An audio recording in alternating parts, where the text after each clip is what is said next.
Hello दोस्तों, कैसे हो आप सारे। मैं उम्मीद करता हूँ कि सब बढ़िया होगा। एंड कल वाली जो वीडियो थी उसको देख के मुझे लगता है कि आप लोगों के काफ़ी डाउट है जो क्लियर हो गए होंगे। तो आज मैं बात करने जा रहा हूँ rocket explosion and slow lift के बारे में। असल में मेरे एक परम मित्र है दिजंत जोशी जी। वो गुजरात में अहमदाबाद के रहने वाले हैं, तो उन लोग की कल कॉल आई वीडियो देखने के बाद कि आप ये टॉपिक भी कवर कीजिए। तो रॉकेट एक्सप्लोजन होता है ना, उसका मतलब है कि रॉकेट का नीचे ही फट जाना। ठीक है। और स्लो लिफ्ट का मतलब है, कई बार शायद आप लोगों ने भी फेस किया होगा कि जो आपके रॉकेट हैं वो बहुत ज़्यादा स्लो स्पीड से ऊपर जाते हैं। ऐसे लगता है कि जैसे उनको कोई पीछे से खींच रहा हो। तो उस चीज़ के जो हम टॉपिक है कवर करेंगे। सबसे पहले मैं बात करूंगा एक्सप्लोजन की कि रॉकेट फट क्यों जाता है नीचे ही। तो उसका सबसे जो पहला और मेन कारण है वो यही है कि जो आपका रॉकेट का फ्यूल है वो ज़्यादा फास्ट है रिक्वायरमेंट से। मतलब कि जितना आपकी ट्यूब झेल सकती है वो उससे कई गुना ज़्यादा फास्ट है। और जैसे ही ट्यूब के अंदर वो जलता है तो इतना प्रेशर क्रिएट कर देता है कि आपकी जो ट्यूब है वो झेल नहीं पाती और फट जाती है। दूसरा इसके अंदर जो मेन कारण है वो है स्मॉल नोजल साइज। जो नोजल होती है, मतलब कि जिस छेद में से आपका फ्यूल जल के बाहर आता है, गैसेस बाहर निकलती है, अगर उसका साइज छोटा है तो सीधी सी बात है कि आपका जो प्रेशर है वो पूरे सही तरीके से बाहर नहीं आ पाएगा और रॉकेट आपका तब भी फट जाता है। तीसरा जो कारण है वो ज़्यादातर जो नए लोग रॉकेट बनाते हैं, जिन्होंने अभी स्टार्ट किया है, बेगिनर लोग होते हैं, तो वो गलती करते हैं कि वो जो मसाला भरते हैं रॉकेट के अंदर, ट्यूब के अंदर, तो एयर गैप छोड़ देते हैं। एयर गैप का मतलब कि उसको अच्छे से ठोकते नहीं है, मसाले को अच्छे से नहीं भरते। जिस वजह से क्या होता है कि मसाले के बीच में थोड़ा सा हल्कापन रह जाता है। हल्कापन मतलब कि वो अच्छे से दब नहीं पाता, भर नहीं पाता ट्यूब के अंदर, तो हवा रह जाती है उसके अंदर। तो जैसे हवा रह जाती है तो आप रॉकेट को आग लगाते हो, हवा उसके अंदर होने की वजह से वो जल्दी एकदम से भप से आग पकड़ लेता है। तो जिससे क्या होता है, आपकी ट्यूब है वो नीचे ही फट जाती है। चौथा जो इसमें कारण है वो है पुअर ट्यूब और नोजल। जो आपकी नोजल आप बना रहे हो ट्यूब के अंदर, या फिर जो आप ट्यूब यूज़ कर रहे हो बहुत ही ज़्यादा घटिया क्वालिटी की है। मतलब कि जो आपने पेपर यूज़ किया है हो सकता है काफ़ी ज़्यादा पतला हो, या फिर जो आपने नोजल बनाई है वो आपने काफ़ी ज़्यादा ढीली या फिर टेढ़ी मेढ़ी बना दी है, जिससे कि प्रेशर लॉक हो गया और जो आपकी ट्यूब है वो ब्लास्ट हो गई। जो लास्ट में पांचवा सबसे बड़ा कारण इसमें रहता है, वो ज़्यादातर तो लोगों को फेस नहीं करना पड़ता, लेकिन जो लोग प्राइस के मामले में थोड़े सेंसिटिव हैं और सस्ते के चक्कर में घटिया केमिकल उठा लाते हैं, ठीक है, तो वो इस चीज़ या फिर इस दिक्कत का सामना कर सकते हैं कि जहाँ पे जो आपकी सल्फर होती है वो बहुत ही ज़्यादा घटिया क्वालिटी की होती है, लेकिन जो आपका पोटाशियम नाइट्रेट है वो अच्छा आ जाता है। अगर ऐसा कुछ होता है तो क्या होता है कि जो सल्फर है उसका फ्यूल में काम होता है स्टेबलाइजेशन का, कि वो फ्यूल की स्पीड भी कम करती है, प्लस उसमें गैसेस भी जनरेट करती है और स्टेबलाइज करती है पूरे फार्मूला को, ताकि वो एक ही दम से ना जले। लेकिन जब सल्फर घटिया होगी तो वो काम सही से नहीं करेगी, तब आपका जो रॉकेट है वो फट जाता है। मुझे उम्मीद है इन पॉइंटों से आपके भी काफ़ी ज़्यादा जो दिक्कत परेशानियां रॉकेट की वो ख़त्म हो जाए। असल में आज मैं बनाने के तो आपको रॉकेट का दिखाने वाला था, फ्यूल कैसे बनता है, ठीक है, फॉर्मूले सिखाने वाला था, लेकिन मेरे यहाँ पे, जैसे मैं पंजाब में रहता हूँ, तो यहाँ पे जो वेदर है ना, आज बादल हुए पड़े हैं, तो बनाने का कोई फ़ायदा नहीं था क्योंकि पूरे का पूरा जो बैच है वो ख़राब हो जाता, क्योंकि हवा में नमी होगी इस वजह से। तो दूसरी चीज़ है जो आपकी वो है स्लो लिफ्ट की। जो आपका रॉकेट है वो स्लो क्यों उठता है या फिर ऐसे क्यों लगता है कि जैसे वो दब रहा हो या उसको कोई पीछे से खींच रहा हो। उसके कारणों में सबसे पहले आ जाता है स्लो फ्यूल देन रिक्वायर्ड, कि जो आपका फ्यूल है जो आप उसके अंदर ब्लैक पाउडर डाल रहे हो वो स्लो है, जितना उसको चाहिए है ना उससे भी वो ज़्यादा स्लो है। सेकंड पॉइंट है लार्ज नोजल साइज। आपकी जो नोजल है ना, जो नीचे रॉकेट के आपने छेद मारा है जिसके थ्रू सारा फ्यूल और गैसेस बाहर आनी है, वो ज़रूरत से ज़्यादा बड़ा है। तो इस वजह से क्या होगा कि प्रेशर कम क्रिएट होगा, क्योंकि जितना प्रेशर बनेगा वो बड़े होल की वजह से उसमें से निकल जाएगा। तीसरा है एक्स्ट्रा वेट देन कैपेसिटी। ये पॉइंट भी काफ़ी ज़्यादा देखने वाला है, क्योंकि इसमें हम लोग क्या करते हैं या आप लोग क्या करते हो कि कई बार रॉकेट होता है छोटा, वो उतना वेट नहीं उठा पाता या उसकी कैपेसिटी उतनी नहीं होती, लेकिन आप उसके ऊपर ज़्यादा वेट डाल देते हो। फॉर एग्जाम्पल कि आपने उसके ऊपर बुलेट बम बांध दिया या सुतली बम बांध दिया या फिर आपने ज़्यादा स्टार डाल दिए। तो उस केस में ऐसा हो जाता है क्योंकि जो आपका रॉकेट है फिर वो सीधी सी बात है ना, अगर आपकी कैपेसिटी नहीं है ना ज़्यादा वेट उठाने की, अगर आप 2 किलो उठा सकते हो, मैं आपको 10 किलो उठवा दूँ तो आप भी तेज नहीं चल पाओगे, आप भी तो धीरे धीरे चल के जाओगे ना फिर। तो ये फ़र्क होता है। तो नेक्स्ट पॉइंट है लो क्वालिटी केमिकल्स। अगर आपके केमिकल्स, सीधी सी बात है कि अगर ख़राब क्वालिटी के हैं तो वो रॉकेट भी आपका वैसा ही चलेगा। अगला पॉइंट है ह्यूमिडिटी। ह्यूमिडिटी मैंने कल भी डिस्कस किया था कि वातावरण में नमी। अगर आप जो वेट डेज हैं, मतलब कि गीले दिन जिनको बोला जाता है, मान लीजिए सावन के दिन हो गए जिनमें बारिशें होती हैं, या फिर पंजाब में लगा लीजिए कि आप दिसंबर, जनवरी और फरवरी का महीना हो गया कि जिस दिनों में धुंध रहती है, हवा में नमी ज़्यादा रहती है, तो उन दिनों में भी आपके रॉकेट ऐसी दिक्कत करते हैं क्योंकि आपका जो मसाला है वो पूरी तरह से सूखा नहीं होता। सूखा ना होने के कारण उसके अंदर वाटर या फिर आप समझ लीजिए नमी रहेगी, तो उसकी वजह से वो स्लो जलेगा। अगला जो कारण हो सकता है इसमें वो है वेट फ्यूल ड्यूरिंग फिलिंग। मतलब कि कई लोग क्या करते हैं कि फ्यूल उड़े ना या फिर अच्छे से ट्यूब के अंदर सेट हो जाए, क्या करते हैं वो लोग कि फ्यूल के ऊपर ना पानी छिड़क देते हैं या फिर पानी की स्प्रे कर देते हैं, जो कि बिल्कुल गलत है।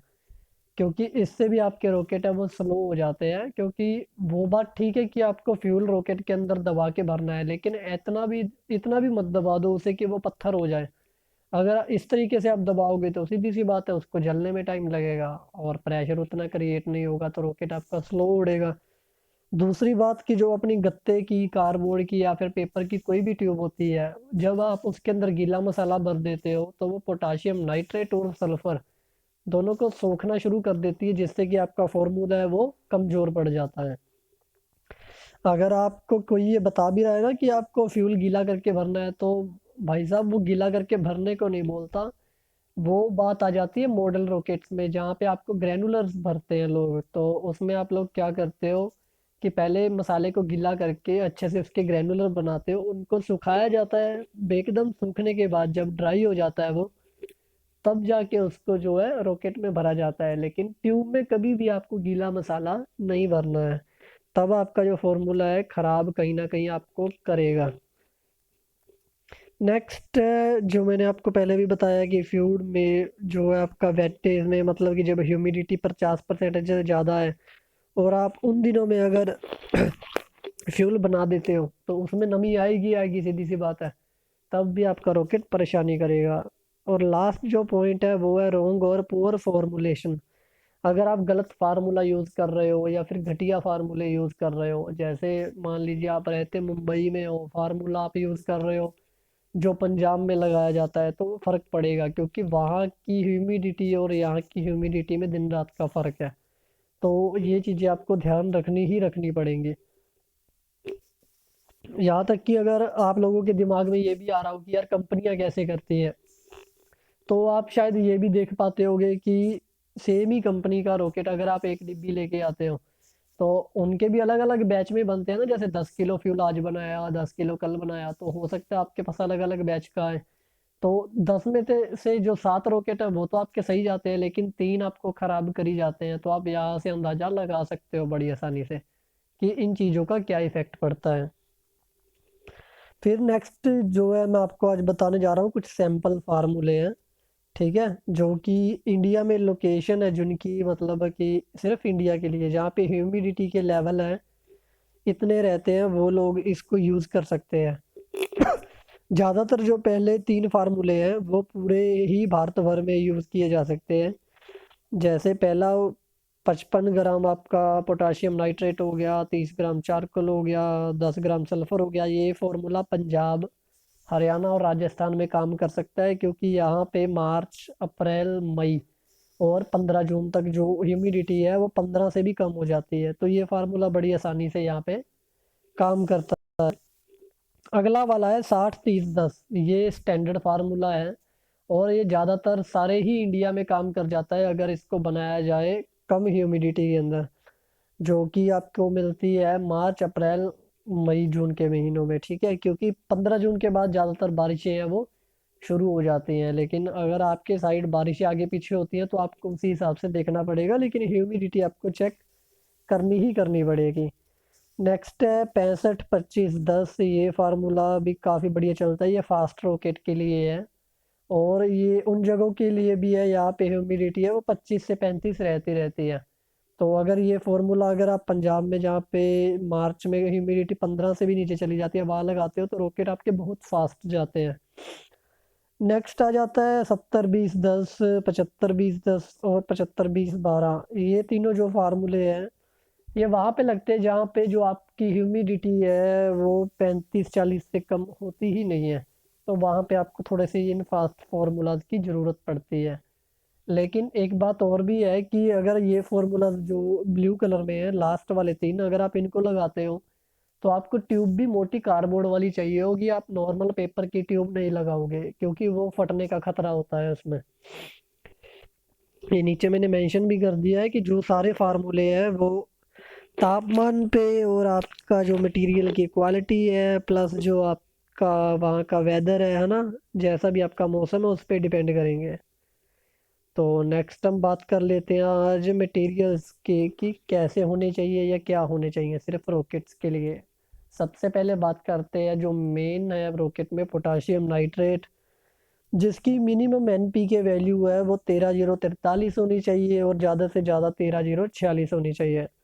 और अगर आपको 13,046 13,045 मिलता है तो समझ लीजिए कि आपका रॉकेट है वो बेस्ट मटेरियल से बन रहा है। जो आपका नाइट्रेट है वो 99.9% है जो प्योर और वाटर सोल्यूबल, मतलब कि पानी में घुलनशील होना चाहिए एंड पूरी तरह सूखा होना चाहिए, तभी इससे आपको रॉकेट भरना है। नेक्स्ट है सल्फर, ठीक है, सल्फर जो है आपकी कम से कम 70 WDG होनी चाहिए, मैक्सिमम 90 होनी चाहिए।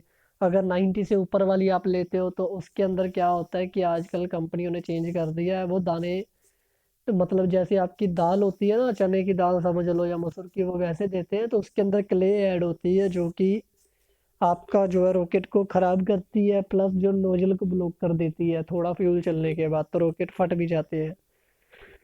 अगली बात कर लेते हैं कोल की, जिसको आप कोयला बोलते हो। तो कोयला भाइयों किसी भी लकड़ी का यूज़ करो, मैं बार बार कई लोगों को व्हाट्सएप पे भी बता चुका हूँ, कई लोग आग की लकड़ी का ढूंढते फिरते हैं या किसी और का। किसी भी लकड़ी का यूज़ करो और ट्राई करो कि अगर वो लकड़ी थोड़ी हार्ड हो, जैसे आम की लकड़ी होती है या नीम की लकड़ी, तो मैंने बोला ये कि कभी मत लगाना क्योंकि आंखें जलती हैं और कुछ नहीं है। शीशम की लकड़ी हो गई, ठीक है, तो आपकी किक्कर जिसको आप बबूल बोलते हो उसकी लकड़ी हो गई, तो वो हार्ड होती है उनकी लकड़ियाँ, बेर की लकड़ी हो गई। तो अगर इसका कोयला लगाओगे तो थोड़ा सा परफॉर्मेंस अच्छी हो जाती है।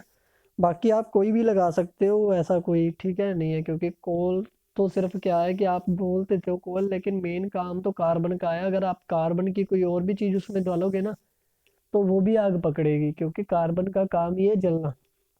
कोयला इस वजह से डाला जाता है कि वो जल्दी आग पकड़ता है और आपको चिंगारियाँ देता है। ठीक है जी। तो ये जो पॉइंट्स है इम्पोर्टेंट, आप इनका स्क्रीनशॉट लेके भी रख सकते हो। ठीक है, बाकी वीडियो आपको यहाँ पे मिलेगी ही मिलेगी। तो इन पॉइंटों को अगर आप इम्प्लीमेंट करते हो अपने रॉकेट पे तो जो आपकी ये जो एक्सप्लोजन की है या फिर स्लो लिफ्ट की प्रॉब्लम है ये 100% है, ये सोल्व हो ही जाएगी। ठीक है जी, थैंक यू।